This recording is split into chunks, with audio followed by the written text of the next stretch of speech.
Hey, so did you know that if you're part of Gen Z, you're actually 64% more likely to fall victim to misinformation campaigns? And did you know that if you have a TikTok account, that number actually rises to 72%? No, you're not. Sorry, no, you're not. I just made that up. I literally just made that up. But since you're here, let's chat about misinformation and social media.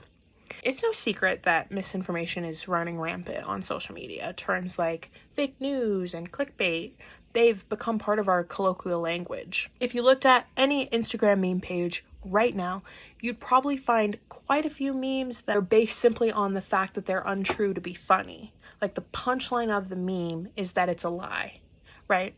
So this problem is one that I'm sure you're aware of, but how did we get to this point? Good question. Today, I wanted to point out some ways misinformation spreads in hopes to help combat the issue, especially among my generation. I'm looking at you, girl. Number 1, distractedness. Okay, so a study from Nature stated that people share misinformation simply because their attention is not focused on accuracy. So when you're online, your attention is pulled every which way all of the time. This overload, this overstimulation, it causes someone to be distracted and they just don't think about whether the information is true or not before sharing it. Number 2, possible interestingness. Okay, so Taylor and Francis Online published a study about a phenomenon related to misinformation called interestingness if true.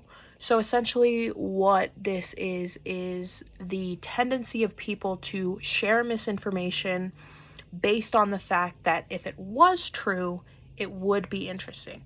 So this is how seemingly very obvious untrue claims gain such traction online, because if it was true, it would be interesting. Interesting, right? Number 3, something I like to call habitual sharing. So Neiman Lab reported that people share misinformation based on their habits of automatically sharing the most engaging information. So this is partly due to the format of social media sites.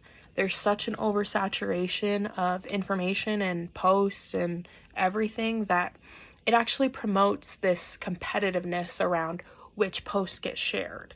And people with their habits tend to just automatically share whatever's the most engaging, despite whether it's accurate or not. Number 4, confirmation bias. So the Proceedings of the National Academy of Sciences, or PNAS, published a study about why people share misinformation, and one of the findings was confirmation bias. So if you don't know what confirmation bias is, basically it's the tendency of people to agree with something that lines up with their own personal beliefs. Regardless of whether a claim was supported or not in the study, if it lined up with someone's personal belief system, they were more likely to share it.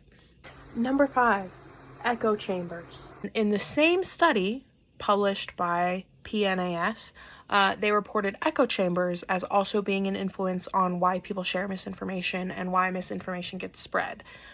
Basically, if you don't know what an echo chamber is, it's like an online space or an online community that is made up of like-minded people. They like the same things, they all believe the same things, but this can help promote the spread of misinformation because when you're in an echo chamber, you don't get much exposure to other belief systems or other views. So when a post gets spread, it's kind of like a snowball effect. It just gains more and more views and more shares because of these echo chambers where people don't have altering views. So while there are a lot of different ways that misinformation can get spread, these are just a few that I wanted to talk about today. The most important weapon in the fight against misinformation is knowledge and awareness. And now that you are equipped with the knowledge of how it gets spread, you can help stop it. Thanks for watching. I hope you enjoyed. Hope you learned something.